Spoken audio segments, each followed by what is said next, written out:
Dear students, in our last video, we have seen how the main character of this story, Sophie, tried to arrest himself and how all his attempt failed. We have seen that. Today we will see the remaining story. Sophie walked eastward through a street damaged by improvements. He hurled the umbrella, फेंक देना. He hurled the umbrella angrily into an excavation जो digging out या फिर जिसे हम गड्ढा कहते हैं. He muttered against the men who wear helmets and carry clubs. Muttered बड़बड़ाना या फिर मरमर.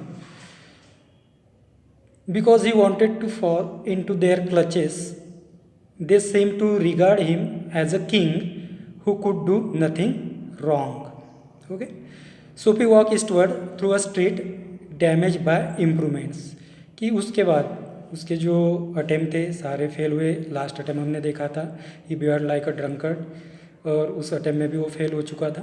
उसके बाद जो सोफी है पूरब की ओर जाने वाला जो स्ट्रीट था जो अभी डैमेज था, बैड कंडीशन में था, इम्प्रूवमेंट के कारण उसकी इम्प्रूवमेंट चालू थी, उसके वजह से अभी जो बैड कंडीशन में था उस रास्ते की तरफ निकल गया. He hurled the umbrella angrily into an excavation. तो एंग्रीली गुस्से के साथ उसने जो अम्ब्रेला था वो अम्ब्रेला जो है एक्सकेवेशन में गड्ढे में फेंक दिया. He muttered against the man who wear helmets and carry clubs.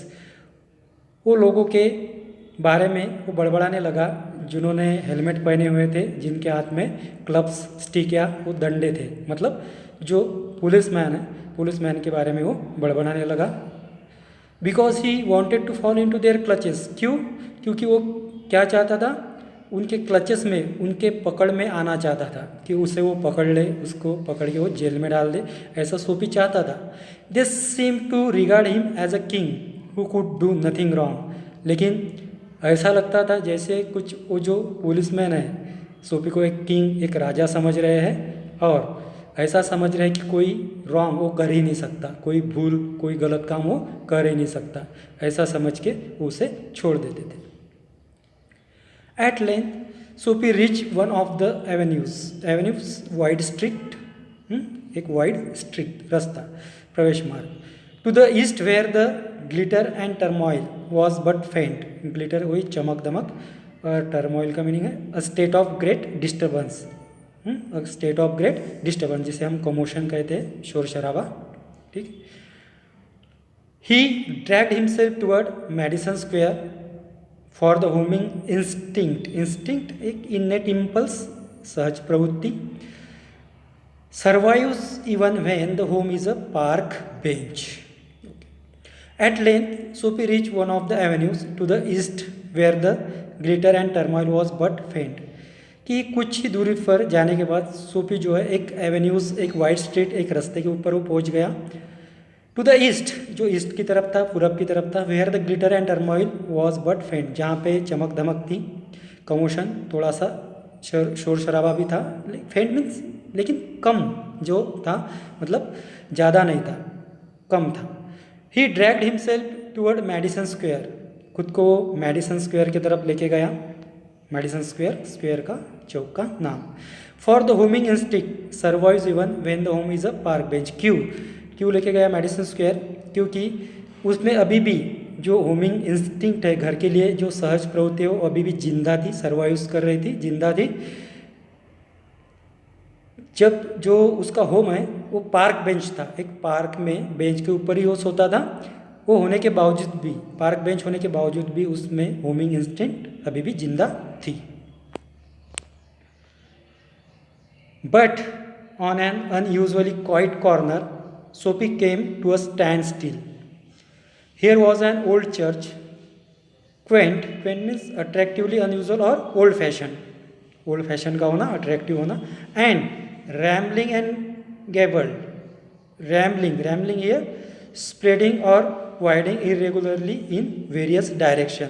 मतलब चाहिए वैसा फैलते जाना, rambling.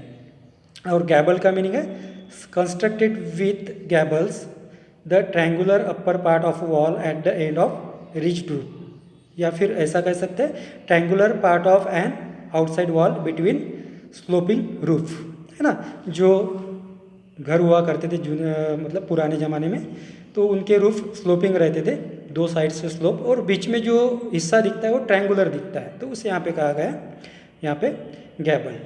Okay, through one violet stained window, violet purple colour, violet stained window a soft light glowed where no doubt the organist, organist organ बजाने वाला, कोई भी वाद्य बजाने वाला, loiter over the keys making sure of his mastery of the coming Sabbath, coming Sabbath. Sabbath here, Sabbath means a day of religious observance and abstinence from work kept by Jews and Christians.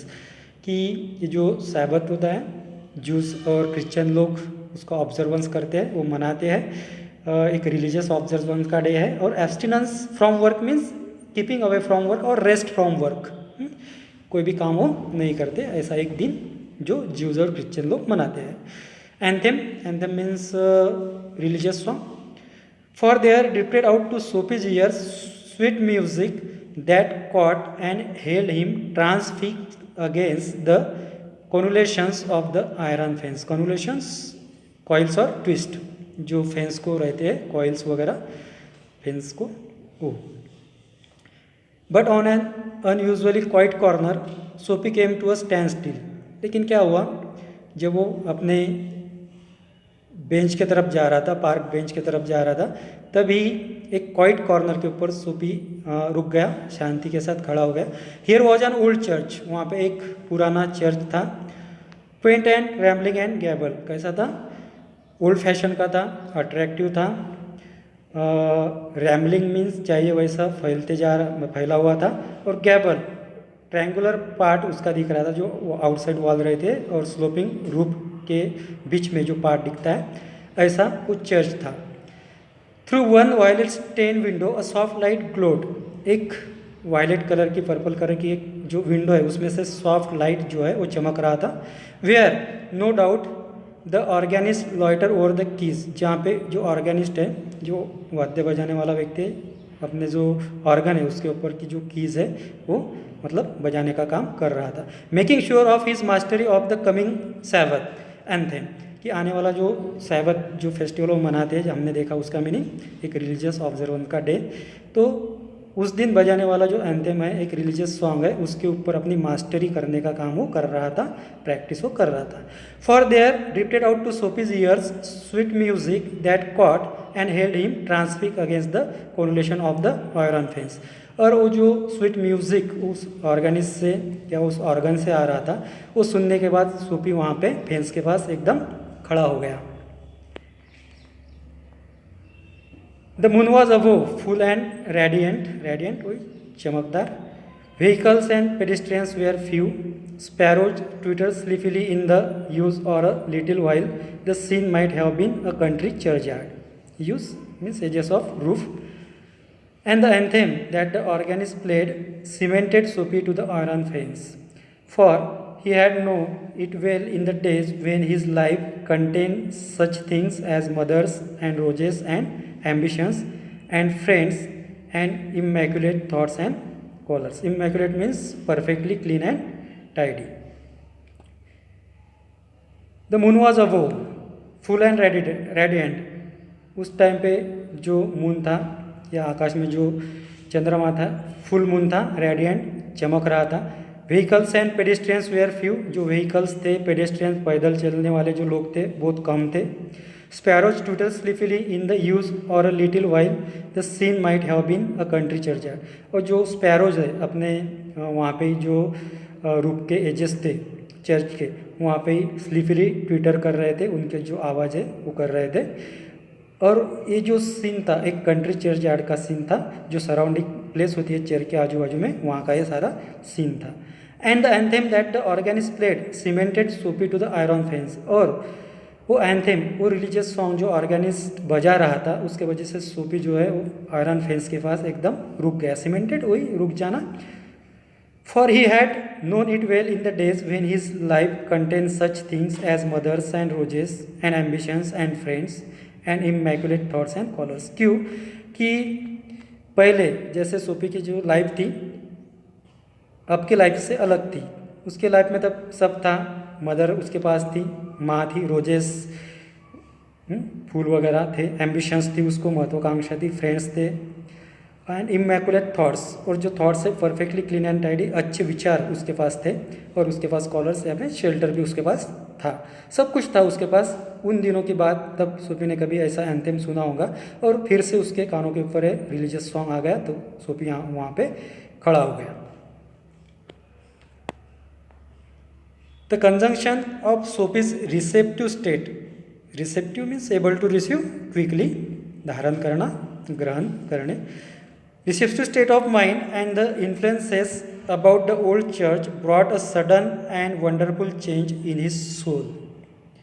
He viewed with rising horror the pit into which, pit यहाँ पे नरक, pit into which he had tumble गिरना, tumble the degraded days, unworthy desires, dead hopes, wrecked faculties, distracted, विनाश हो चुकी, faculties means यहाँ पे शक्ति, एंड बेस मोटिव्स, बेस निचले दर्जे के मोटिव्स, उद्देश्य, that made up his existence. Okay. The conjunction of Sophie's receptive state of mind and the influences about the old church brought a sudden and wonderful change in his soul. कि यहाँ पे जो conjunction means combination, कि Sophie का जो जल्दी से धारण करने वाला जो माइंड था उनके बीच, और वहाँ पे चर्च में जो कुछ भी रिलीजियस सॉन्ग वगैरह बज रहा था, इन सब का जो प्रभाव है, ये दोनों का जो संयोग है, उसके वजह से क्या हुआ, it brought a sudden and wonderful change in his soul. Sophie की जो सोल है, सोफी के मन में एक अचानक और बहुत ही अच्छा चेंज वहाँ पे हो गया.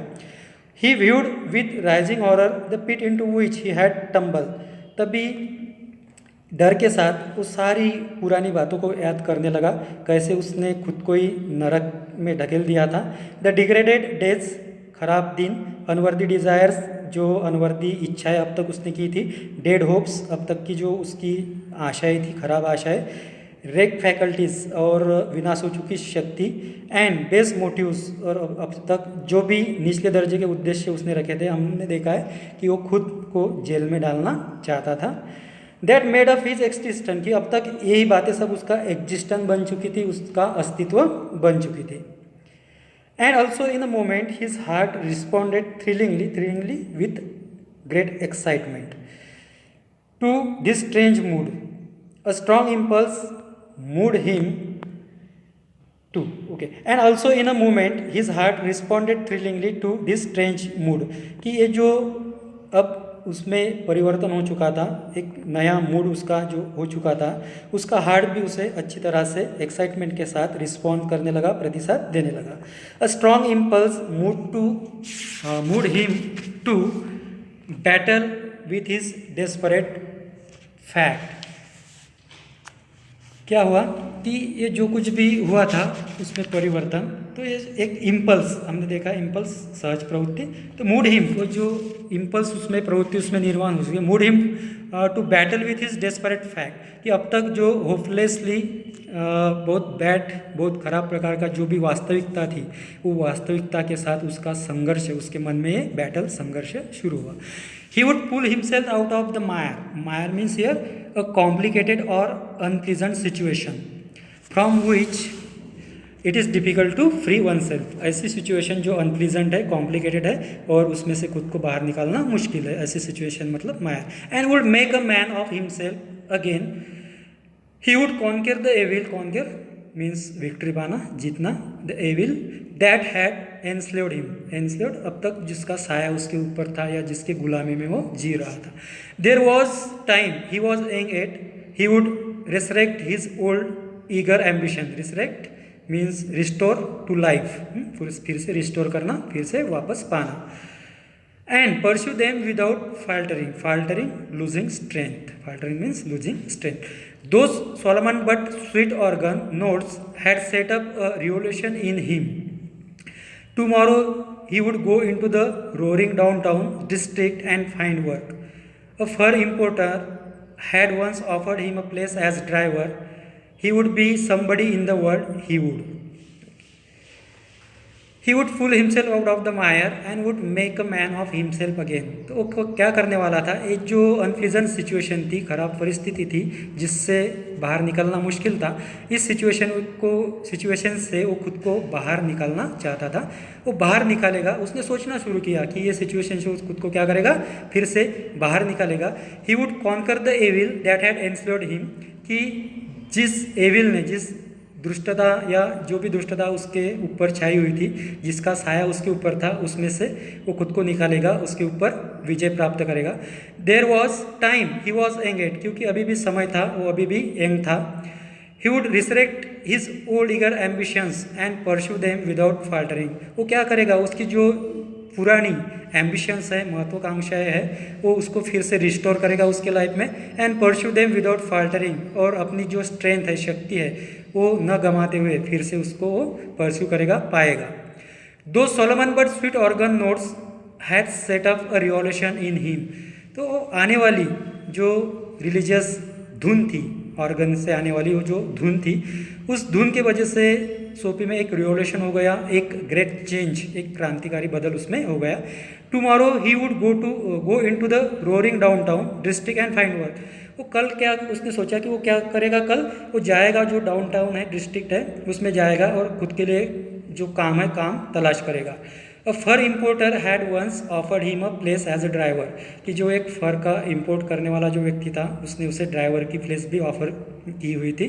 He would be somebody in the world, he would, कि वो भी इस वर्ल्ड में कुछ बनेगा, उसकी भी कोई जगह होगी, वो कोई ना कोई मतलब काम करेगा और कुछ बनेगा, ऐसा सोचना उसने चालू किया. Sophie felt a hand laid on arm. He looked quickly around into the impassive face of a policeman. What are you doing here? Asked the officer. Nothing, said Sophie. Then come along, said the policeman. 3 months on the island, said the magistrate in the police court the next morning. Sophie felt hand laid on arm. तभी Sophie को लगा, ये विचार करते हुए वहाँ पे वो खड़ा था, तभी उसे लगा कि उसके कंधे पे किसी ने हाथ रख दिया. He look quickly around into the impassive face of a policeman. तो क्विकली उसने पीछे मुड़ के देखा तो उसके सामने एक पुलिसमैन खड़ा था. उसका चेहरा कैसा था, इम्पैसिव मीन्स इनसेंसिबल, भावना विरहित, ऐसा जो एक पुलिसमैन है, वो पुलिसमैन की तरफ उसने देखा. What are you doing here? Asked the officer. उस ऑफिसर ने, उस पुलिसमैन ने उससे पूछा, what are you doing here, तुम यहाँ पे क्या कर रहे हो? Nothing, said Sophie. सोफी ने बोला नहीं, कुछ भी नहीं. Then come along, said the policeman. तभी कोई पुलिसमैन ने उसे कहा, देन कम अलॉन्ग, तो फिर चलो मेरे साथ. 3 months on the island, said the magistrate in the police court the next morning. और दूसरे दिन सुबह जो पुलिस कोर्ट है, उसमें मैजिस्ट्रेट ने सोफी को 3 महीने की कैद या सजा सुना दी. Students, story ends here. This is the irony of Sophie's fate. When he himself wanted to go to jail and committed a lot of crimes, no policeman caught him. But when he decided to change himself, he was caught by the police for just because he was wandering late in night. कि Sophie के fate की यहाँ पे आयरानी दिखती है. यहाँ फिर story में जो ट्विस्ट है वो यहाँ पे है कि अब तक खुद वो जेल में जाना चाहता था, उसके लिए उसने बहुत क्राइम भी किए, लेकिन किसी भी पुलिस ने उसे अरेस्ट नहीं किया था. लेकिन जब वो सुधरता है, चेंज होता है उसका मूड, वो बदलना चाहता है, वो काम करना चाहता है, तभी क्या होता है कि एक पुलिसमैन आता है और सिर्फ वो लेट नाइट वहाँ पे घूम रहा था, इस कारण के वजह से, छोटे से कारण के लिए उसे अरेस्ट किया जाता है और 3 महीने की सज़ा उसे यहाँ पे सुनाई जाती है. तो स्टोरी यहाँ पे एंड होती है. Thank you.